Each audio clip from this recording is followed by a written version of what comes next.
Salve, amigas e amigos da filosofia, bem-vindos a mais uma das nossas conversações filosóficas. Hoje a gente vai dar continuidade a uma série que a gente começou com o Plínio Smith, que já foi entrevistado uma vez no canal, e depois sugeriu que nós fizéssemos entrevistas a dois com mais um pesquisador ou uma pesquisadora. Começamos com o Luiz Eva e hoje temos a Luciana Ter, professora da UFABC, e ela tem duas formações, né, na graduação. Ela fez e depois fez filosofia, também tem mestrado em química e mestrado em filosofia, e depois um doutorado em filosofia, e em seguida continuou seus estudos de pós-doutoramento na área de história da ciência. Então, eu tenho certeza que vai ser uma conversa muito, muito legal, muito bacana, né? São vários assuntos que a gente tem para conversar. Mas o enfoque principal aqui vai ser como que a professora vê a filosofia e a ciência e a relação das duas na vida dela, o significado que isso tem para ela. E eu já vou passar para o Plínio fazer a primeira pergunta, né? Seguindo desse modo, né? Eu faço essa apresentação e o Plínio começa como entrevistador e depois a Luciana começa respondendo. Então, bom dia para os dois, né? Para o Plínio, para a Luciana e para todos que nos assistem também. Bom dia, boa tarde, boa noite. Com você, Plínio. Obrigado, Caio. Bom dia, Luciana. Bom dia, Caio, a todo mundo aí que está nos ouvindo. Eu gostaria de ouvir a Luciana falar, embora a gente já se conheça há muitos anos, sejamos amigos, mas eu acho que eu nunca ouvi ela falar da formação dela, né? Ela começa como química, depois se interessa pela filosofia, vai ter uma formação na filosofia. Como é que foi a primeira formação dela como química? Qual a importância que isso teve para ela, para o pensamento dela? Como é que ela se interessou, passou para a filosofia? Né? Falar um pouco dessa dupla formação e da passagem de uma coisa para outra.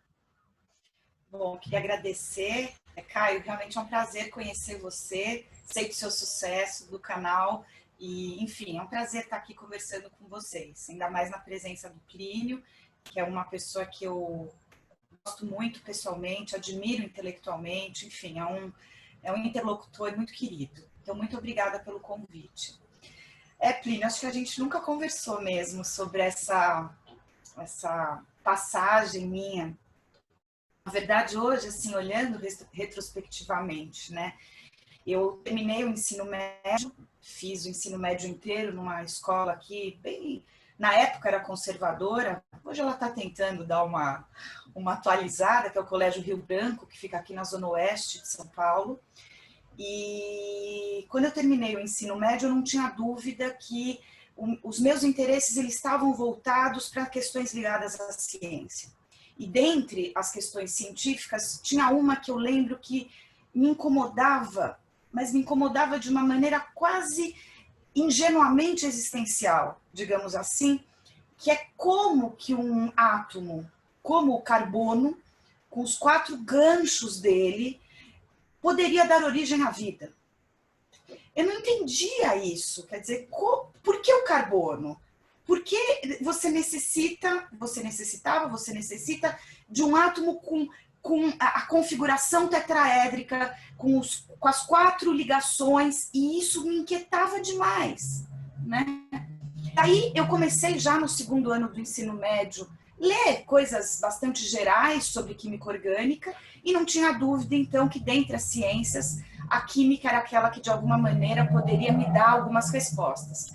Prestei a universidade, só prestei a Universidade de São Paulo e a Universidade Mackenzie. Fui muito mal em geografia na segunda fase e acabei indo, então, para a primeira graduação na Universidade Presbiteriana Mackenzie e comecei os estudos lá. E, de fato, a química orgânica sempre foi aquela que mais me mobilizou. Então, comecei a estudar e aprofundar questões ligadas ao Big Bang, teorias ligadas à evolução da vida, e esses acasos que acontecem, no segundo ano eu acabei perdendo meu pai. Ele faleceu de câncer, ele teve um câncer fulminante, e óbvio que alguém que estava estudando os fundamentos da vida e aos 18 anos, eu considero ainda não uma mulher, quer dizer, no meio de um processo de adolescência, digamos assim, entrei muito cedo na universidade. Hoje, olhando retrospectivamente, essa questão que eu acabei lidando com a finitude me mobilizou de uma maneira muito, muito forte. E eu levei essa mobilização, eu acho, eu nunca fui de beber muito, eu nunca fui de usar muitas drogas, eu nunca fui de exageros, assim, né? Quem sabe um dia ainda na velhice, né? Eu acho que deve ser muito salutar, você colocar... É bom começar logo, se quiser. Está me chamando de velha? Não, tem uma secretária da São Judas, quando eu fui coordenador lá, que eu não sei se você conheceu. Ela dizia assim, a vida pode ser dividida em duas partes. Na primeira metade a gente estraga o corpo e na segunda corre atrás do prejuízo. Eu já estou na segunda. Eu posso dizer. Mas aí o que eu quero dizer é que como eu não tinha muito, acho que eu não tinha uma válvula de escape muito física, digamos assim, eu acabei indo para os meus professores de química fazendo questões muito mais ligadas, eu acho, hoje, aos princípios da química do que propriamente aos fenômenos químicos. E eu percebi que a faculdade de química, a universidade, não estava me dando as respostas que naquele momento eu estava perguntando. E aí eu resolvi, então, logo em 1990, eu estava no segundo ano aqui da faculdade de química, prestar uma segunda faculdade, e eu fiquei em dúvida ainda alguns meses se seria psicologia ou filosofia, e acabei então entrando na FEFELESH, na Universidade de São Paulo, e foi realmente eu acabei lidando com uma outra perspectiva que eu nunca imaginei. Felizmente eu fiz essa universidade, eu lembro que o primeiro curso foi de introdução à filosofia, e como vocês sabem disso, padrão na Universidade de São Paulo, começamos com o famoso Descartes, e na segunda meditação, se eu não me engano, ao analisar o famoso experimento com a cera, a química aqui, a Luciana, pirou. Eu pirei, porque como é que era possível, por um lado, na verdade, de uma maneira tão precisa, você ter uma diferença que eu nunca tinha imaginado entre a faculdade da imaginação e a faculdade do entendimento, e, por outro lado, aquilo que depois eu fui saber, problematizar qualidades primárias e secundárias da matéria, a questão da substância, a questão da materialidade, que era um pouco aquilo que eu estava estudando de uma outra perspectiva. Então eu falei, bom, vou continuar as duas perspectivas. Eu acho que em algum momento da minha vida isso deve fechar, deve se ligar, enfim. Então eu continuei a minha graduação em Química, um pouco inquieta, é verdade, embora adorando, sempre fui uma boa aluna, sempre tanto que, terminando a graduação, eu fui fazer um mestrado em Química Orgânica, fui estudar uma planta que os caiçaras da Jureia, eles tomavam como calmante anti-inflamatório, porque eu queria dar um feedback para essa comunidade, se essa planta tinha ou não, de fato, esse efeito, e mais do que isso. É uma coisa que realmente me preocupa, se tem efeitos tóxicos, porque às vezes, muitas vezes essas, digamos assim, essas comunidades, elas ingerem ou elas usam como uso tópico, mas pode ter algum efeito toxicológico. E eu queria estudar, então, essa planta, conhecida como erva de soldado, para dar um retorno para essa comunidade. E aí acabei me aprofundando nas técnicas da química orgânica, consegui dar esse feedback, tinha mesmo alguns princípios ativos que faziam todo sentido eles ingerirem essa planta, e ao mesmo tempo tinha também alguma toxidez, tal. Então fiz um estudo de mestrado em 3 anos, só que na hora de ir para o doutorado, algo falou mais alto, digamos, aqui dentro de mim. E esse algo foi, eu não quero fazer um doutorado em química. Eu adoro química, e eu falo isso com muita tranquilidade. Eu acho que talvez soe um pouco arrogante, mas eu não quero que soe arrogante. Eu acho que para você fazer um trabalho razoável em História e Filosofia da Ciência, você ter a experiência nas ciências é diferente. Eu lembro que uma vez conversando com o Pablo Mariconda, o Pablo falou, Luciana, eu te entendo perfeitamente, porque às vezes a gente vê exemplos nos livros, nos artigos, que não fazem o mínimo sentido. E quem vivenciou de domingo a domingo um laboratório, sabe o que é uma experiência, que você não pode sair do laboratório, enfim, você conhece os protocolos, você fala de um ponto de vista diferente de alguém que não conhece. Então, eu sei que essa passagem por esse, sei lá, 7, 8 anos num laboratório de química foi importante para a minha formação. Eu acho que eu levanto questões de um ponto de vista talvez um pouco mais, talvez, não sei se diferenciado, mas um pouco mais completo do que alguém que não fez esse percurso, e não estou dizendo que não possa complementar isso de alguma outra maneira. Sei que para mim foi muito rico, é isso que eu quero dizer. Então, acho que você toca aqui num ponto fundamental. Eu acho que não tem nada de arrogância. Eu até compartilho esse seu ponto de vista. Infelizmente, eu lamento até hoje, e o Porchat me avisou, eu comecei a fazer física, né? Eu estudei 1 ano e meio e larguei. E ele falou, você vai se arrepender, e eu me arrependi.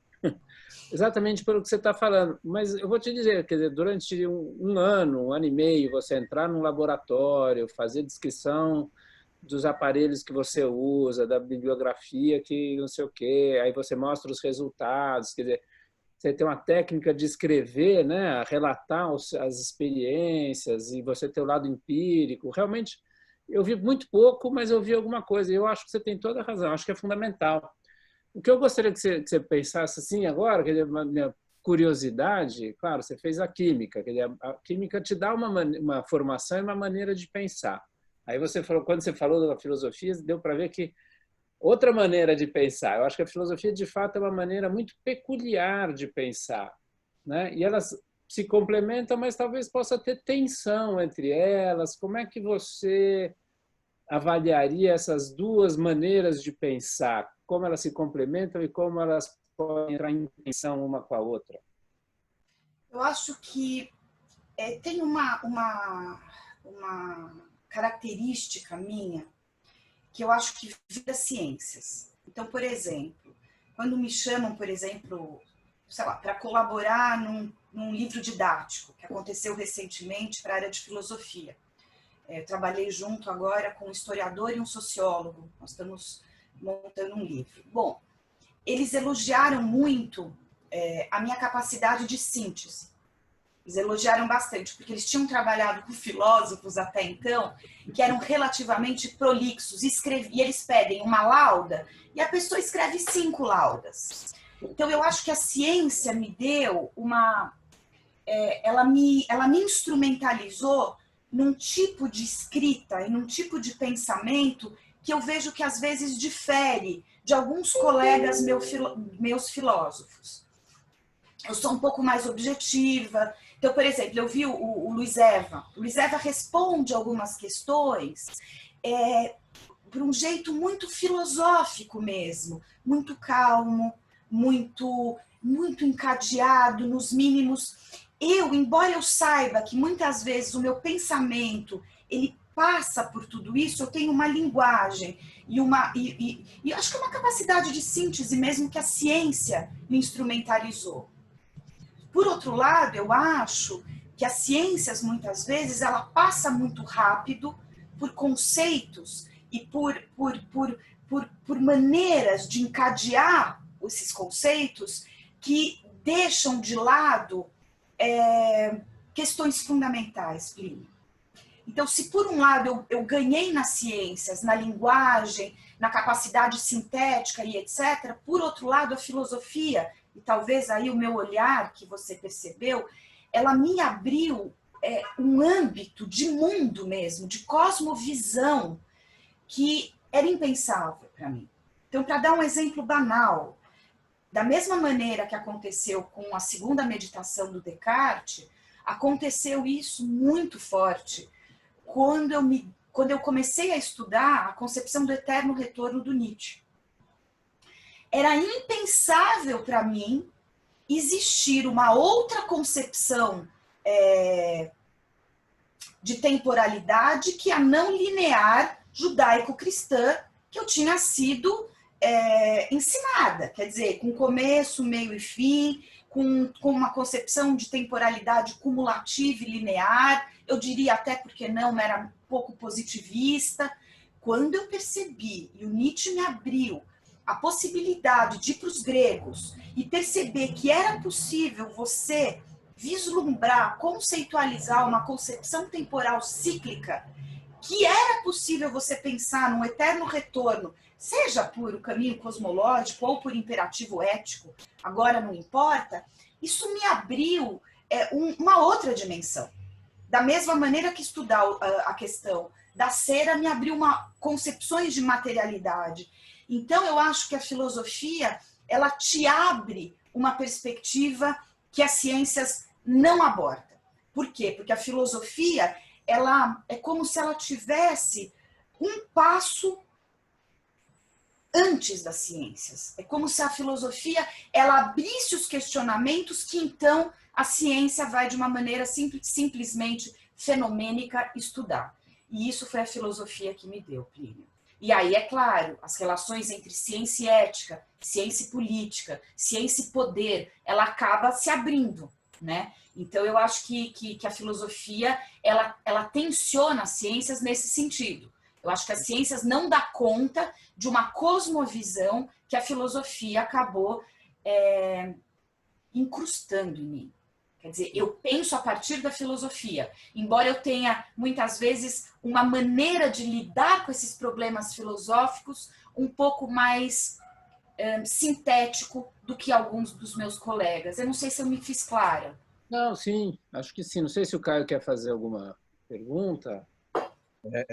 Na verdade, assim, primeiro, eu me lembrei aqui, o Plínio deve saber, a professora, não sei se ainda sabe, eu estudei filosofia da ciência no doutorado, né, sobre o Georges Canguilhem, e ele enfim, ele se faz, né, um seguidor, e também com algumas diferenças do Bachelard, que esse sim estudou a química, né, e ele escreve que o filósofo, muitas vezes, ele faz o papel do mau aluno na escola do cientista, né, que está sempre uma lição atrasado com relação ao professor. Tudo que o cientista fala, né, o filósofo, ele está sempre atrasado porque ele não tem justamente essa vivência de laboratório que o cientista tem, né?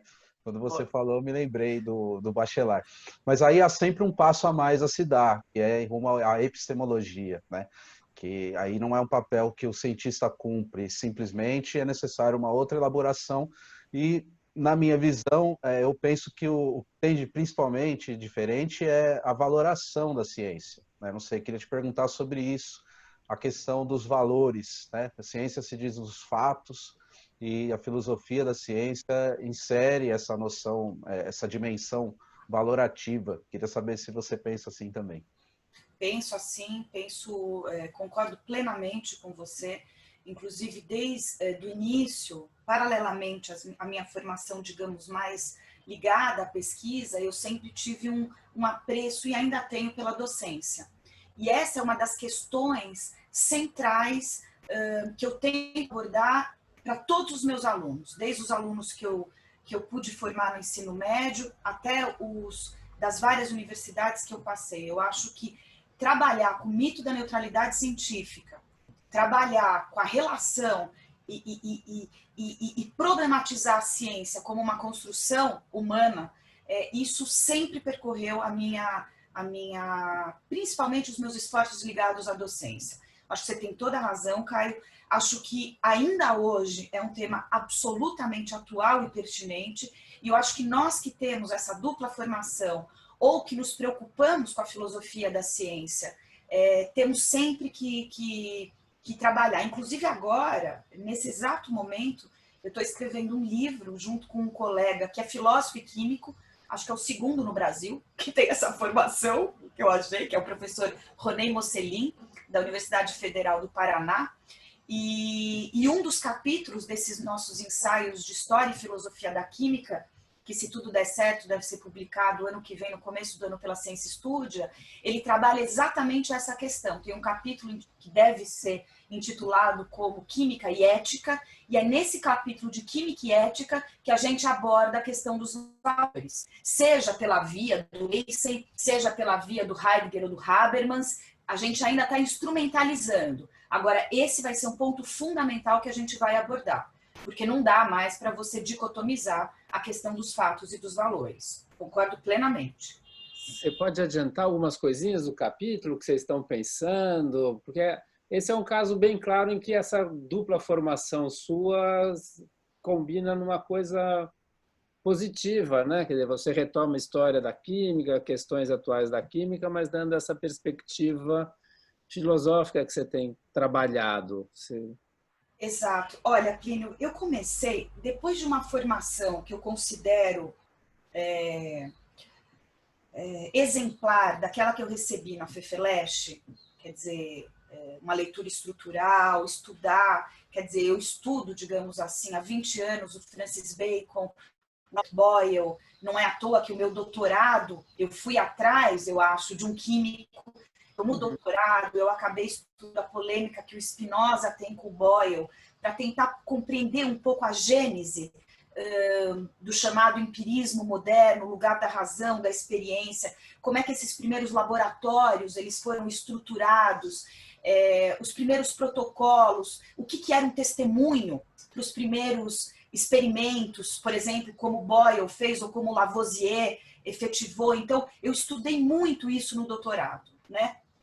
Tive essa formação inicial, então, de ir para esses textos, para essas fontes. Acabei estudando quase 9 anos também o ensaio sobre o entendimento humano do Locke, que você sabe, traz muito de teoria da matéria, de substância. Quer dizer, bebeu, foi auxiliar do laboratório de Boyle, se interessou por questões médicas ligadas à Royal Society. Enfim, depois de ter estudado quase 20 anos esses autores, de aproximadamente uns 7 anos para cá, eu quis, digamos assim, não sei se potencializar, mas eu mesma quis tentar utilizar essa dupla formação. E quem me ajudou muito foi o Pablo Mariconda. O Pablo me ligou um dia e falou: Luciana, eu queria muito a tua perspectiva química para estudar uma questão absolutamente atual ligada aos transgênicos. Você topa fazer esse estudo? Eu falei: mas Pablo, eu não estudo química, a química hard, né? Eu falei: um bom motivo, conhece o Pablo, né? Um bom motivo para voltar a estudar. Eu falei: bom, mas um bom motivo para voltar não é fácil, né? Bom, topei. Fiquei 2 anos, voltei a estudar química hard, e analisei o que é conhecido, acabou de sair um artigo na revista Estudos Avançados da Universidade de São Paulo, há mais ou menos um ano, que é a química dos transgênicos. Os transgênicos, eu não sei se todos vocês sabem, ele opera com o chamado princípio da equivalência substancial. E esse princípio, eles operam com esse princípio como se fosse a coisa mais óbvia do mundo. E o Pablo e o Lacey me pediram, então, para analisar se esse princípio, do ponto de vista químico, tinha ou não problemas. E nós chegamos à conclusão bastante clara e evidente que sim, tem problemas, porque eles operam com esse princípio de equivalência substancial como se você pegasse uma célula, pusesse ela no tubo de ensaio e ela fosse, Caio, como a gente estava falando agora há pouco, absolutamente neutra.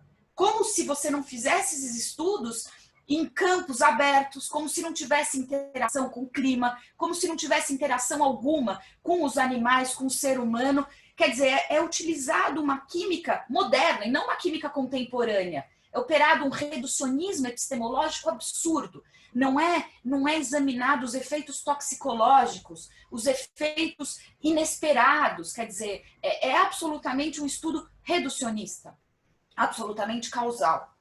Então, eu comecei a perceber que essa formação em química, ela poderia me conduzir, de fato, me dar um instrumental para eu analisar as questões epistemológicas atuais, ou algumas dessas questões que têm a ver com química, biologia, nanotecnologia, biotecnologia, de uma outra maneira. E a partir, então, desse primeiro estudo, eu acabei indo, digamos assim, para estudos que poderiam, de alguma maneira, vincular minha formação em epistemologia e minha formação em química. Esse foi um exemplo. O segundo exemplo é também, recentemente, acho que agora, uns 2, 3, 4 meses atrás, foi publicado pela revista Aurora, eu me interessei demais por questões ligadas ao transhumanismo. Mais uma vez, eu percebi que a formação em química e se eu estudasse com mais vagar questões ligadas à biotecnologia e à biologia, eu poderia entender um pouco o que era esse movimento do transhumanismo. E aí, enfim, um tema absolutamente atual, um tema que está de ponta, digamos assim, na ciência contemporânea e que, do meu ponto de vista filosófico, não faz sentido algum, porque a grande pergunta é: para que vivermos mais? Para que nos limitarmos, digamos assim, a abolir, digamos assim, as nossas sensações, as nossas dores, as nossas inquietudes? Afinal de contas, o que define o ser humano? O ser humano é sempre feliz? O ser humano é sempre... ele sempre busca, de fato, a imortalidade, a felicidade, o prazer? Aí eu me uso das reflexões nietzschianas, que eu pude estudar no mestrado, para perguntar qual o sentido do transhumanismo. Então, esse é um segundo exemplo de digamos, de uma temática, de uma maneira diferente, semelhante, na qual eu estou tentando conjugar temas científicos contemporâneos com temas epistemológicos que sempre me mobilizaram. Eu estou notando aqui uma coisa que vai passando por trás das várias coisas que você vai dizendo.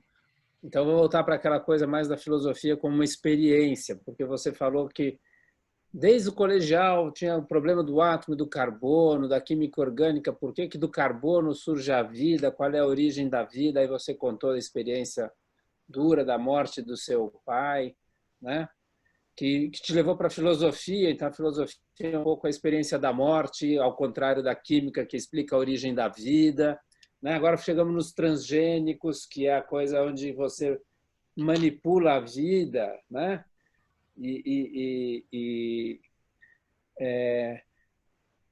Puxando um pouco menos para a química, um pouco mais para a filosofia agora, essa questão da vida e da morte, né? A filosofia, além de te ajudar a pensar questões dos valores da ciência, como é que fica... Você voltou a pensar, se aprofundar nessa reflexão sobre a vida e a morte e o sentido das coisas que você faz, não apenas como objeto, mas um pouco da sua experiência pessoal? Isso te move... De que maneira? Ele te movia lá no ensino médio, e agora te move como essas questões? Olha, eu acho que eu gostaria de falar duas coisas a esse respeito. A primeira é que, claramente, a filosofia, ela me ajudou, digamos assim, e acho que o Nietzsche foi, mais uma vez, um filósofo importante nesse sentido. Eu sou uma pessoa cética, e eu vou pedir desculpas para você por usar esse vocábulo de uma maneira tão abrangente. Não, nem poderia, frente a você, eu vou falar, então, cético, entre aspas. Embora eu tenha tido uma formação dentro de uma família judia, né? Eu tenha passado, digamos assim, a minha infância, o início da minha adolescência, recebendo valores da tradição judaica, eu aprendi, digamos assim, e aí eu acho que a morte do meu pai, mais uma vez, foi decisiva, porque na época aconteceu uma coisa muito esquisita na minha casa, acho que eu nunca disse isso publicamente. O meu pai, ele abria os exames de câncer pondo tefilim. Tefilim é aquele, não sei se todos vocês sabem, o tefilim é um tipo de cordas de couro que os judeus mais ortodoxos, ou quando estão em sinagoga, eles põem no braço e puxam na testa, quer dizer, tem todo um ritual para você, teoricamente, para quem acredita, se aproxima de Deus.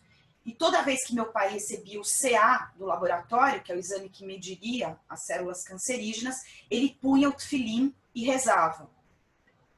E não adiantava nada, o CA aumentava, né? Por outro lado, nós recebíamos na nossa casa, eu me lembro, minha mãe me deixava um pouco mais longe, pessoas que vinham rezar, e aí não eram só judeus, quer dizer, a gente tinha budistas. Nessa hora você, né, você não escolhe, você, nossa, era uma mistureba na minha casa de todas as religiões, de todas, para tentar, uns tentavam limpar a casa, outros tentavam aproximar, fazer cirurgias virtuais, enfim.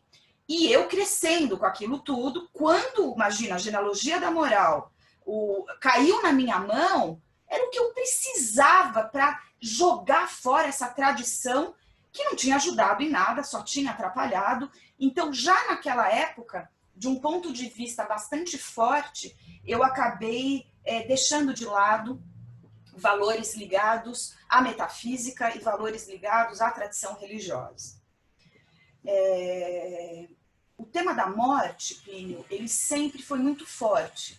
Não é à toa que eu acabei dando, acho que há uns 5 anos atrás, eu ministrei 2 cursos de extensão intitulados Questões Epistemológicas ligadas à vida e à morte, onde eu pude examinar desde questões como a perspectiva de Epicuro e Lucrécio, que falam que a morte é nada, e aí eu pude analisar a morte por uma perspectiva mais materialista, até a grande questão colocada para o Heidegger, o sentido da morte, e a morte, aquilo que nos faz, de fato, se mover, né, e acontecer, digamos assim, no mundo.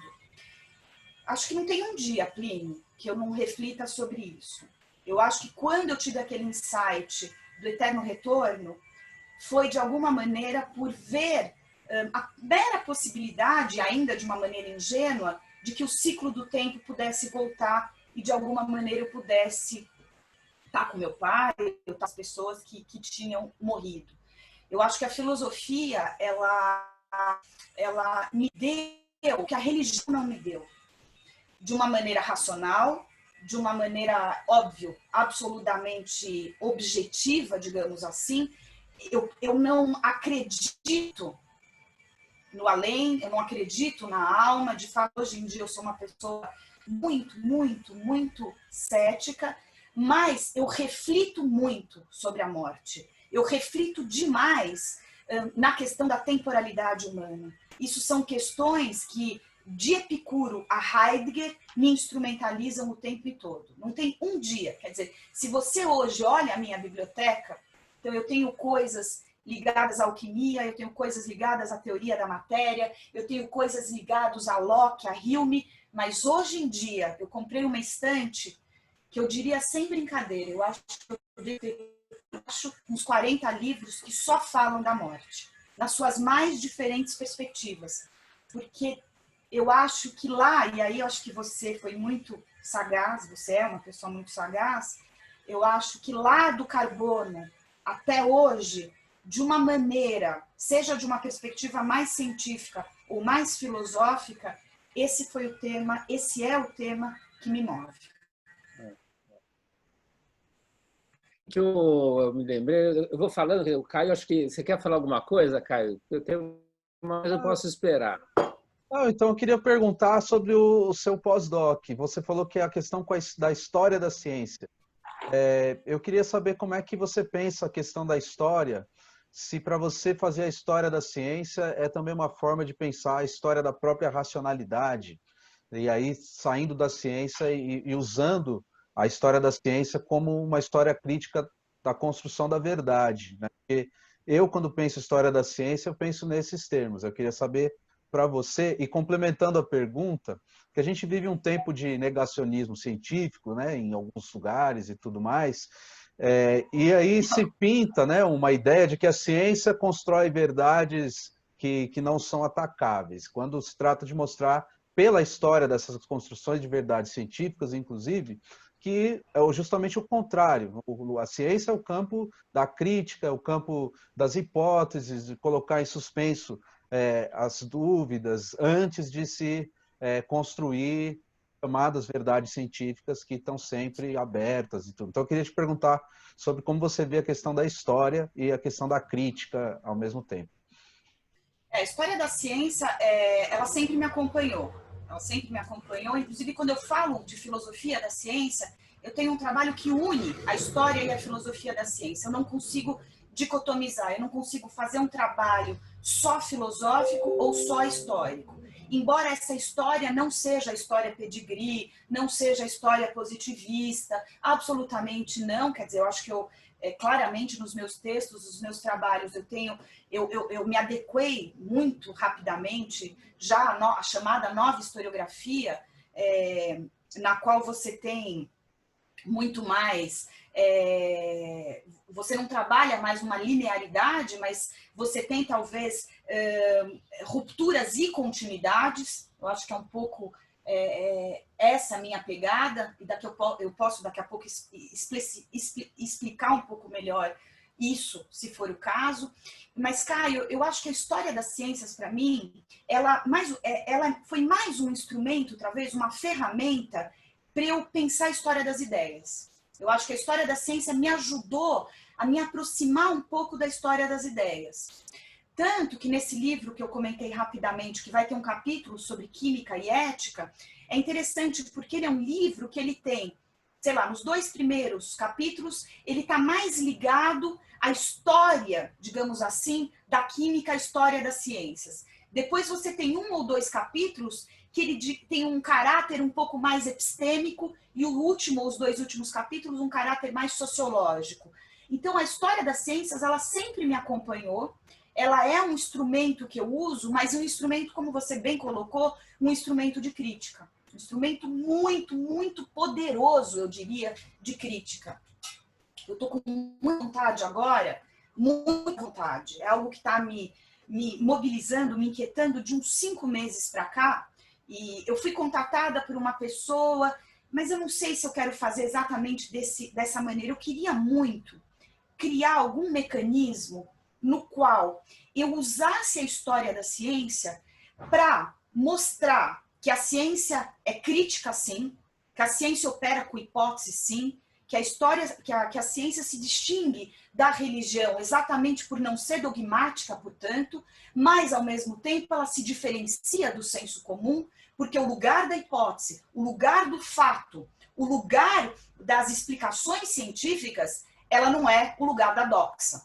Então, se ela se distingue da religião por não ser dogmática, ela tem uma qualidade poderosíssima pelos seus protocolos, exatamente por ter essa perspectiva de mudança, exatamente por ter esse compartilhamento com os pares. Então, eu estou querendo demais. E, digamos assim, eu não sei se eu vou fazer pelo Instagram, se eu vou fazer pelo YouTube, se eu vou fazer palestras, eu estou pensando até em fazer animações. Eu acho que está na hora de nós, que temos essa visão, por um lado não dogmática, mas por outro, sabemos do poder positivo das ciências em criar vacinas, em mostrar que a Terra não é plana, em mostrar enfim, que a ciência tem um lugar não dogmático, mas fundamental no nosso mundo moderno e contemporâneo. Nós precisamos falar disso. E nós precisamos falar disso de maneira clara, de uma maneira que a pessoa que está lá,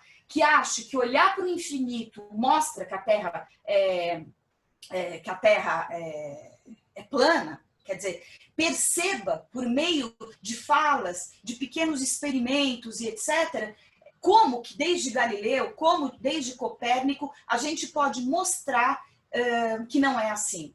Ou o poder da ciência por meio das vacinas, ou, quer dizer, está na hora de nós falarmos sobre isso. E aí, Caio, eu acho que a história crítica da ciência pode ser um instrumento interessante para esse tipo de trabalho, porque ela mostra o não dogmatismo, mas ela mostra, ao mesmo tempo, a funcionalidade e o poder, digamos assim, positivo dos experimentos científicos.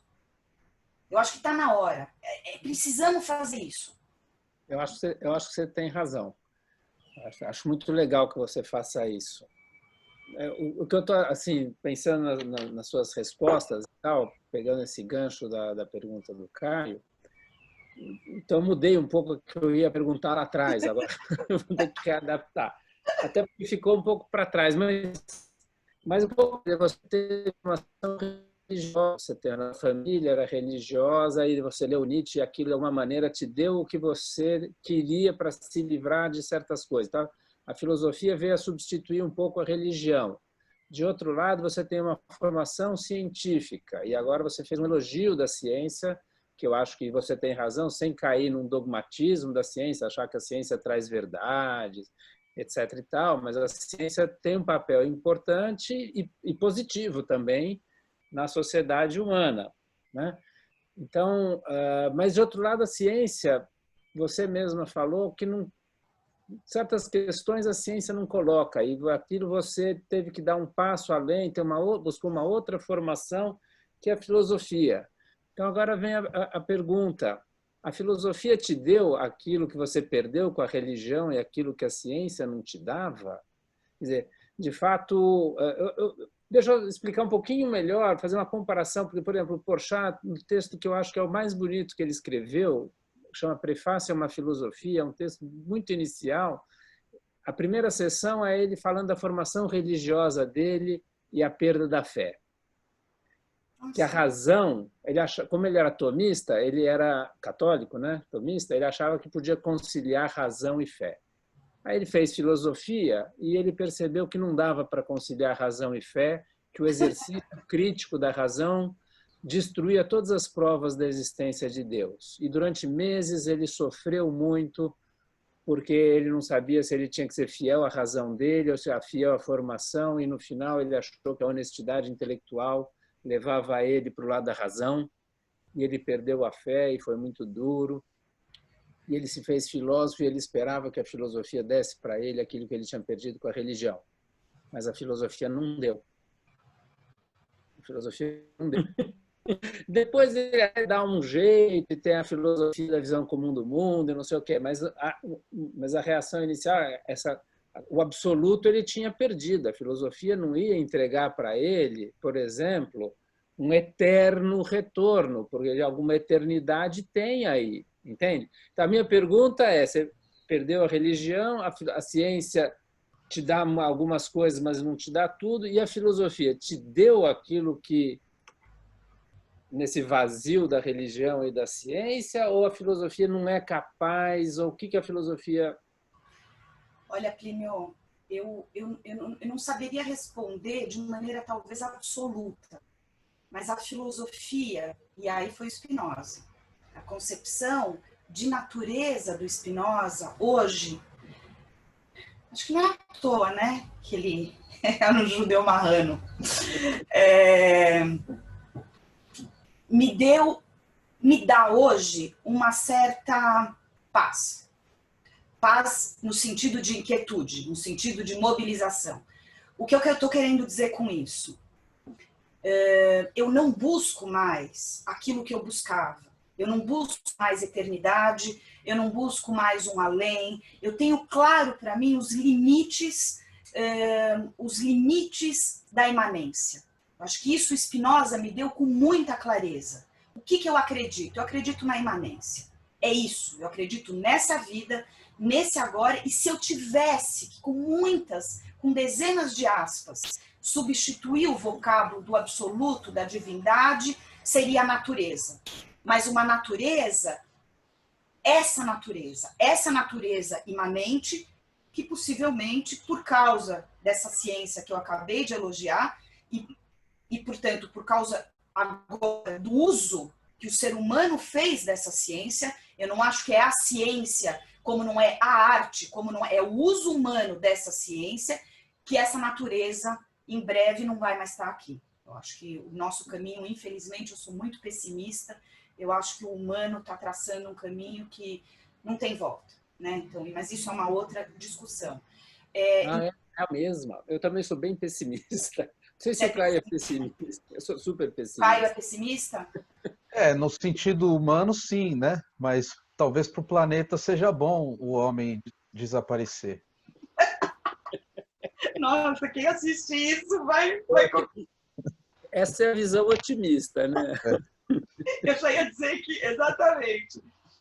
Mas, então, eu diria que, por isso que eu falei que eu não posso dar uma resposta absoluta. Eu acho que se tudo der certo, aí daqui 20, 25 anos, talvez, quando eu tiver um pouco mais ainda de vivência, eu vou voltar a essas questões. O que eu sinto hoje é que digamos assim, o frontal que eu tomava, o Lexapro que eu tomava, todos os medicamentos que por muito tempo a Luciana teve que tomar para tentar acalmar um pouco essa inquietude, porque... E eu lembro que meu psiquiatra falava para mim, falava, Luciana, mas não adianta, você estuda filosofia, você estuda sobre a morte todo dia. Você é uma pessoa que lê Schopenhauer, você lê Nietzsche, você lê Heidegger, você quer que 20 miligramas de Lexapro dê conta de tudo isso? Não vai dar conta de tudo isso.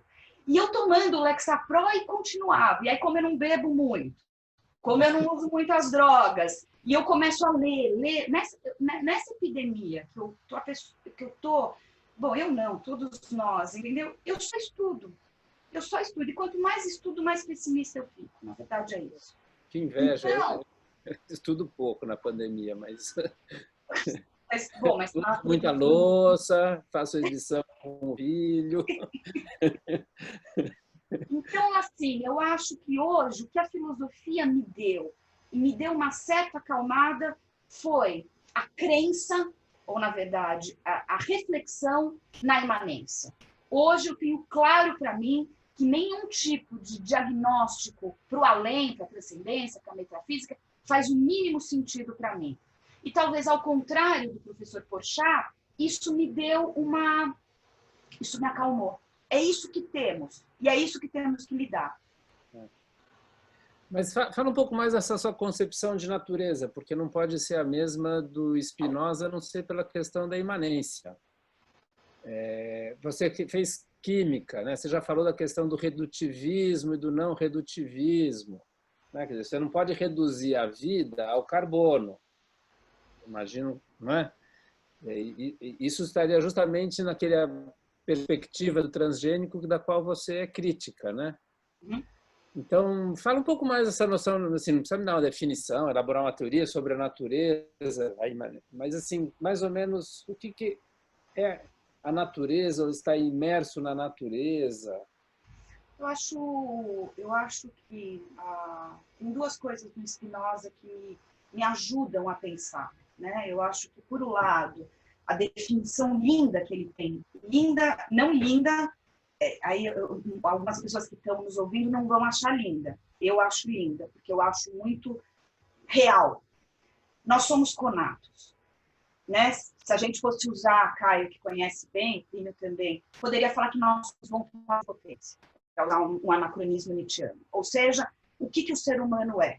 O ser humano é preservação na existência. Nós somos simplesmente preservação, sobrevivência. É isso.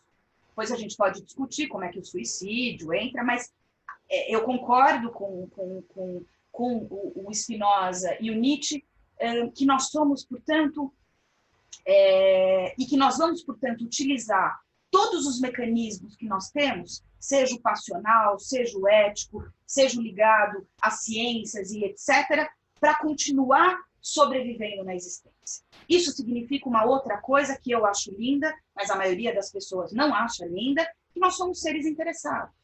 Não tem jeito, nós somos seres interessados.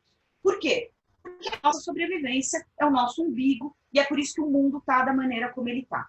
Então, eu acho que esse lado interessado, esse lado absolutamente ligado ao eu, ele nos, infelizmente, ele nos define, né? E o que nós somos, então? Nós somos esse conatos, nós somos essa vontade de potência imerso numa concepção de natureza.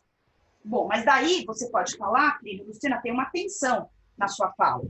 Quer dizer, o Spinoza mostra no 5º livro da Ética que, na verdade, nós somos expressão da natureza e, portanto, nós somos um modo da natureza e, portanto, nós somos partícipes dessa natureza. Você teria todo um romantismo, digamos assim, você teria toda uma idealização que parece, Luciana, que você não tem.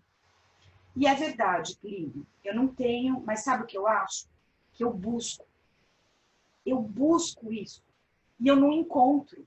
Eu não encontro, porque se eu tenho uma concepção de humano, se eu tenho uma concepção de humanidade que difere dessa expressão da natureza, você bem colocou. O que eu retiro do Spinoza? O plano de imanência, uma certa concepção de conatos ou de vontade, de potência.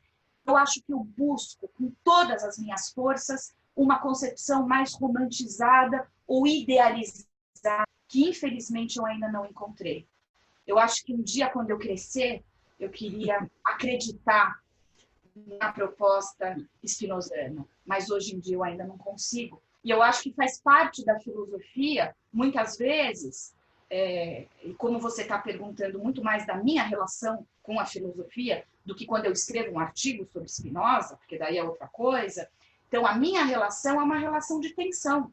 E eu acho que isso não tem problema algum, eu não tenho um sistema. Eu tenho coisas que eu me aproprio e tem coisas que eu sinto que ainda estão tensionadas. E eu espero, ou não, eu não vou saber te falar isso agora, em algum momento resolver isso. Então, é como se eu juntasse um pouquinho do Hobbes, um pouquinho do Spinoza, um pouquinho do Nietzsche, e essas tensões fazem parte daquilo que a Luciana é. E a Luciana não é um sistema fechado e acabado. Muito pelo contrário, tanto que eu continuo tomando o meu Lexapro. Deixa eu fazer uma pergunta, depois se o Caio quiser fazer, mas a última que eu gostaria de falar, que você, lá atrás você falou do seu apreço pela docência e agora você fala aquilo que você busca, mas não encontra. Eu acho que a docência, entre outras coisas, é criar um futuro, né? Você está formando pessoas, você está ensinando jovens. Então, você ensinar de um jeito é tentar configurar um futuro um pouco como você pensa, né? Então, eu gostaria que você falasse um pouquinho da sua experiência da docência com as pessoas mais jovens, que vão ser filósofos ou que não vão ser filósofos, mas estudam um pouco com você, né? Do lugar que a docência e ensinar filosofia tem para você. Olha, Plínio, é engraçado, ela tem um lugar assim, nuclear, eu diria. Mas, também, diferentemente de muitos dos meus colegas, não sei se muitos, mas alguns dos meus colegas, eles preferem lecionar para filósofos. Os filósofos têm uma coisa que me incomoda um pouco, com todo respeito a todos eles, porque eu faço parte dessa comunidade, que você tem talvez uma áurea, né? Que ensinar para filósofos, você está no crème de la crème, né? E que quando você vai para os engenheiros, você vai para os químicos, você vai para cursos de extensão que nem tem formações. Eu adoro, Plínio, eu adoro ensinar filosofia, epistemologia, história das ciências para o dito público não especializado. Né? Eu pude, nós estamos em 2020, em 2015, eu tive uma experiência gigantesca.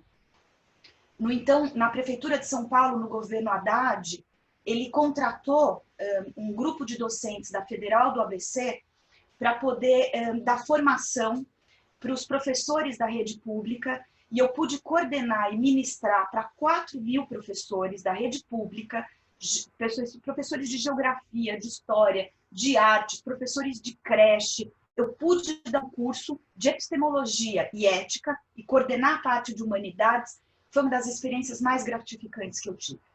Por quê? Porque eu percebi a força, eu percebi o poder que você tem. Por exemplo, para um professor de geografia, você discutir questões ligadas ao espaço, questões ligadas ao tempo.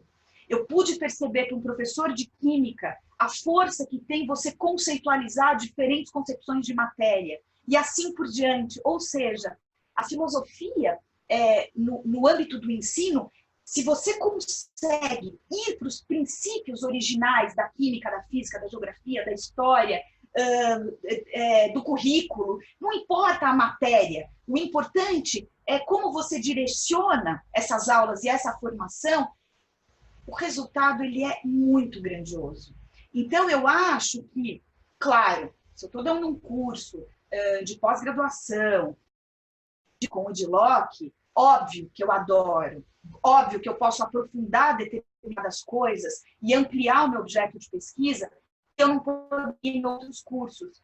Mas o que eu gostaria aqui de deixar registrado, não importa para quem eu estou ministrando, o que eu esteja ministrando, eu acho contanto que se refira à interface com a filosofia, ou à interface com a epistemologia, ou com a ética, no sentido lato, me move. Me move porque eu percebo a força que a filosofia tem, principalmente para quem não filósofo, porque caem em algumas fichas, as fichas já caíram. Então, eu realmente gosto, Plínio. Eu tenho prazer em ensinar. E aí, Caio, quer fazer mais alguma pergunta? Então, vou fazer uma última pergunta. Fiquei desde o começo, quando você falou da questão do carbono para a vida, eu fiquei com ela na cabeça. Queria saber como você pensa. E depois você falou do Nietzsche, né? Porque isso é uma questão para mim, eu queria saber como que você pensa isso. Que é o próprio conceito de vida, ou a relação entre vida e conceito, entre vida e filosofia, entre vida e ciência, que eu colocaria do seguinte modo, né? O Nietzsche tem uma elaboração sobre a vida, né? Pelo menos ele opina assim, nos últimos textos, né? Antes do surto, ele estava desenvolvendo isso, né? E é o que se chama, enfim, perspectivismo, né? Vários termos, mas acho que esse é o mais corrente. E lá ele faz uma crítica à ciência, né? Ele faz em outros momentos também da obra dele, embora ele tenha uma relação com a ciência do seu tempo, mas ele pensa, isso é bem claro em alguns textos, né? Que a ciência, por mais que ela seja uma criação da vida humana, ela enfraqueceria o poder da vida. E ele encontra essa explosão da potência da vida na arte, né? Mais do que na ciência. E acho que foi isso que me levou ao Canguilhem, porque o Canguilhem, ele é um Nietzscheano, em certa medida, mas que reabilita a ciência, dizendo que por mais que o Nietzsche estivesse certo de que a vida é a potência, né? Com relação à ciência, a ciência, sendo ela uma criação da vida humana, né, desse vivente em especial, desse tipo, né, da criação, essa forma de criação da vida, que é a vida humana, né, uma aventura da vida, concebe a ciência como algo necessário. A ciência é algo necessário a esse vivente especial que é o vivente humano. E sendo a ciência, então, necessária, um encadeamento necessário, ela não poderia enfraquecer a vida, mas deveria ser usada corajosamente pela própria vida, na medida do conhecimento dos seus limites. E aí ele coloca essa questão, o que é um poder sem consciência dos seus limites, né? E daí, então, a ciência é que forneceria esse conhecimento dos seus limites. É uma concepção trágica da ciência, não é uma concepção positivista, né? Mas é nietzschiana, embora seja contra o Nietzsche em certa medida também. Então, eu queria te perguntar o que você pensa sobre a relação entre Nietzsche e a ciência e a vida de maneira mais genérica também para você, essa última pergunta, né? A vida e a ciência para você. Eu tentei, de uma maneira muito incipiente, dar uma resposta para essa questão no meu mestrado. O meu mestrado foi numa possibilidade, entre aspas, de ver uma teoria do conhecimento em Nietzsche e o que seria uma teoria do conhecimento em Nietzsche, né? O que hoje eu intitulo, e claro que isso parte dele, uma doutrina da perspectiva dos afetos. O Nietzsche fala o que é uma teoria do conhecimento para mim é uma doutrina da perspectiva dos afetos. E que eu acho gigante, eu acho uma ideia muito poderosa, na verdade. E aí, para examinar isso, Caio, eu acabei desmembrando a minha resposta em dois grandes momentos. Então, eu fui estudar, como você bem falou, o perspectivismo nietzschiano, né? E, por outro lado, o que é chamado pelos comentadores de um pragmatismo nietzschiano. E tanto o perspectivismo como o pragmatismo me foram muito úteis, e eles me são muito úteis, né? Porque a gente falou há uns minutos atrás a crítica que nós fazemos à ciência dogmática, com verdades absolutas e etc. E quando você fala de perspectivismo, você já abre a possibilidade de uma teoria do conhecimento muito mais abrangente. Veja bem, perspectivismo não relativismo, né? Porque eu acho que você tem perspectivas, digamos assim, mais bem fundamentadas do que outras, eu acho mais abrangentes do que outras, eu não me considero nem um pouco relativista, mas perspectivista sim. E essa ideia de várias objetividades, de vários pontos de vista, foi muito rico, e eu acho que o Nietzsche maduro me trouxe isso. E também, é claro, quer dizer, ao problematizar a noção de verdade, como ele bem faz, e aproximar, digamos assim, essa noção de verdade com a noção de eficácia, ele também traz elementos para a gente pensar outras concepções de verdade, que a não correspondencial e assim por diante. Então, lá atrás, já foi muito rico eu poder estudar, digamos assim, a possibilidade de falar em algum tipo de conhecimento na filosofia do Nietzsche, mesmo que seja nesses moldes não clássicos, por meio disso que eu chamo de uma perspectiva dos afetos. Porque, é claro, aquele que valora é sempre uma configuração de forças que, portanto, parte de um determinado lugar e, portanto, de um determinado afeto, de um determinado ponto de vista, né? E aí eu acho riquíssima a crítica que a gente pode fazer ao Kant e toda a questão moderna. Então, eu acho que o Nietzsche, nesse sentido, ele é bastante rico, né?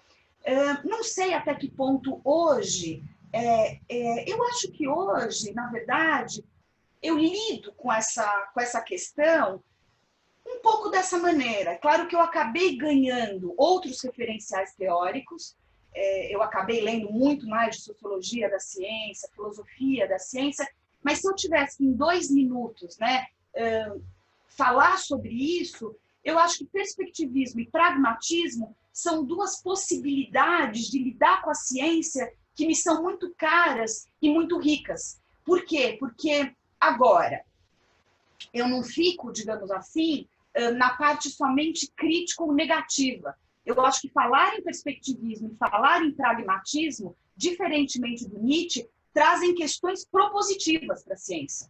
Eu acho que a ciência é válida, eu acho que a ciência funciona, eu acho que nós temos, como eu falei, uma das grandes metas para mim para esse ano é poder vir a público e mostrar por meio dessas ideias a força positiva que a ciência tem. Eu acho que nós precisamos disso para lidar com o mundo e principalmente com o Brasil de hoje. Eu acho que a ciência é uma instituição poderosa, forte e boa nesse sentido propositivo. Então é como se eu utilizasse do Nietzsche a crítica que ele faz à ciência, mas não de modo tão radical, porque eu acho que é possível sim se falar de ciência com uma certa objetividade, com uma certa verdade, com uma certa positividade, embora de uma maneira perspectiva e pragmática. Tá ótimo. Eu gostei demais, achei muito bom. O Plínio quiser dizer uma última coisa aí também? Não, já deu bastante, deu 1 hora, eu também não alongar, acho que foi ótimo, foi muito legal. Agradeço a Luciana, o Caio mais uma vez, acho que ficou muito bom, eu gostei bastante. Eu queria agradecer então mais uma vez vocês, adorei, acho que é um jeito também que a gente tem de, nossa, acho que vou pegar agora o WhatsApp de novo, porque algumas coisas elas voltam à tona, e queria muito agradecer essa oportunidade, porque eu acabei refletindo sobre coisas que há bastante tempo eu não pensava. Então, Plínio, super obrigada, e Caio, mais uma vez, foi um grande prazer. Nós é que agradecemos. Isso aí. Então, vamos encerrando por aqui. Agradeço demais à professora Luciana, ao Plínio, por mais essa entrevista dessa série, né? E o pessoal que assistiu também, agradeço muito. Deixem os comentários aí embaixo para a gente continuar a conversa depois, né? E fiquem ligados nas próximas conversações filosóficas.